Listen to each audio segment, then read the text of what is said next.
Hey everyone. I'm writing here because I can't keep this inside anymore. Standard disclaimer, all names have been changed for privacy. My name is James, I'm 30, I'm a plumber with my own small business. My best friend since childhood is Michael. He's also 30, a truck driver.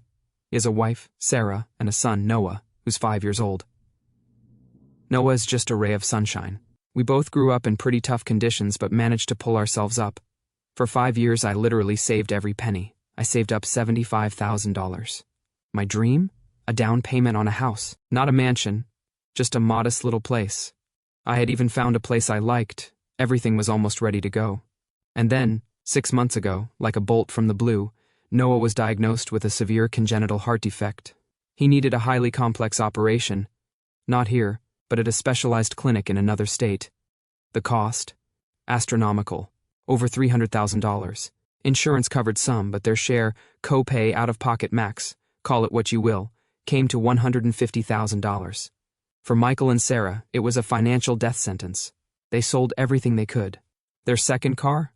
Sold. Michael worked himself to the bone, taking double shifts. Sarah got a part-time job. They emptied their retirement accounts despite the penalties. They started a GoFundMe. Friends and acquaintances chipped in a bit. But they were still $75,000 short. $75,000.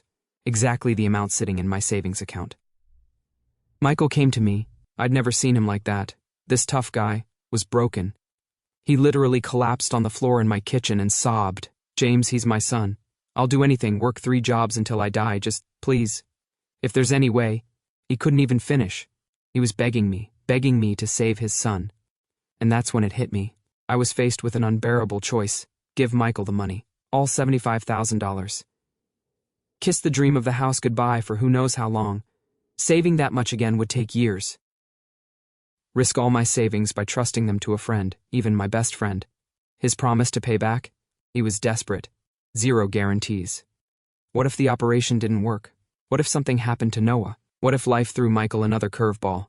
My money, my future, gone. Say no, keep the money. Buy that damn house. Tell Michael I was sorry, but this was all I had, and I couldn't risk my future. It would sound like a coward's excuse. Because it basically would be. Our friendship? Over in that instant. And every single day, looking at the walls of my new house, I'd ask myself, did I just let Noah die when I could have helped?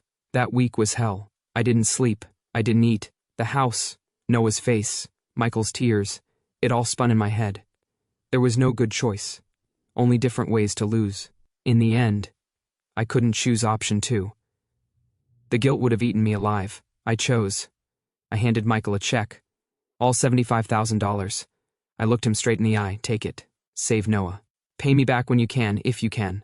Just get the kid better. The relief on his face, mixed with utter disbelief. More tears, hugs, promises carved in stone. James, you saved him. I swear on my life I'll pay you back every cent. Your family forever. They flew to another city for the surgery. 2 weeks of complete silence. Agony. Then a message came. Surgery's done. Noah's in ICU. Docs say it went well. Long recovery, but chances are good. Thank you, brother. You saved him. I broke down. Happy tears this time. The weight lifted. The house didn't matter. The money didn't matter. Noah was going to be okay. That feeling, pure, unadulterated, I did the right thing. Worth every penny.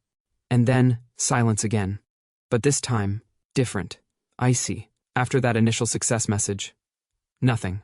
At all. My hey, how's Noah? Messages, delivered, but never read.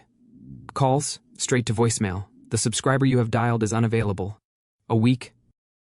Okay, maybe they're overwhelmed in the hospital. 2 weeks, maybe bad reception. A month, full-blown panic mode. I checked Sarah's Facebook, Instagram. Gone, deleted, vanished. Called Michael's mom, his brother. We haven't heard from him since he left for the surgery, James. Thought you knew more? Gone. Michael, Sarah, Noah. Just vanished. Like they never existed. No forwarding address, no new numbers, nothing. My $75,000, gone with them. The house? An impossible dream again. Years of grinding, evaporated. Rage washed over me. Rage, betrayal.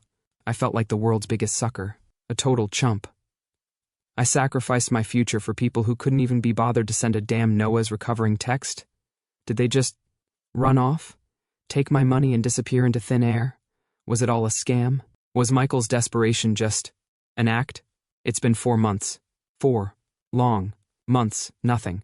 The hero feeling? Obliterated. Replaced by this toxic sludge of anger, humiliation, and a crushing sense of loss. I traded my dream for nothing, worse than nothing, for lies and betrayal. Questions loop in my head 24/7. Did the surgery really succeed? Maybe Noah didn't pull through after all. Is that why they vanished? Too ashamed to tell me? Too grief-stricken? Or, the darker thought, did they just see a big payday? My life savings as their ticket to a fresh start somewhere else? Did Michael look me in the eye, knowing he was going to screw me over? Was I a fool? A naive idiot for trusting my best friend? For not getting a notarized loan agreement while his kid was dying? Yeah, hindsight is a bitch. For handing over everything, leaving myself with zero safety net, and letting it destroy me. So here I am, Reddit. Broke. Heartbroken. Trust shattered. Trying to make sense of the wreckage. Was my choice wrong, morally? Ethically? No.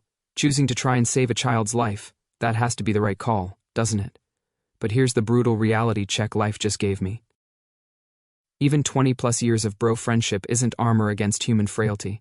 Desperation or greed can twist anyone. I trusted Michael blindly. Now it's dust. Doing the right thing doesn't guarantee a happy ending, or even basic decency in return. You can pour your heart and savings out and get radio silence. There's a razor-thin line between helping and self-destruction. Help? Absolutely. But bankrupting your own future and sanity? That's a step too far. I leaped over that line. Trust is fragile. Losing it changes you, permanently. My faith in people? Cynicism central now? Impossible choices are impossible for a reason. You lose either way. I chose conscience over security, and lost both, plus my best friend. Do I know what happened? No. That's the torture. The not knowing is almost worse than losing the money. Did tragedy strike again? Are they hiding in shame? Or was I just a pawn in their escape plan? I may never know. Noah's face still haunts me.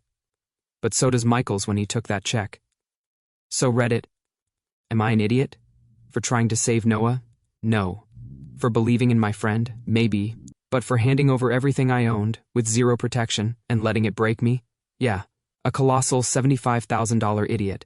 The lesson burned into my soul? Never. Bet your entire future on anyone else. Not your best friend. Not your family. Not anyone. Help? Yes. Give? Yes. But protect your own foundation. Because if it crumbles, and the people you built it for vanish, you're left standing in ruins, alone. And rebuilding from that is a whole different kind of hell. Thanks for listening. I needed to get that off my chest. Note repeated. Names and some details changed for anonymity.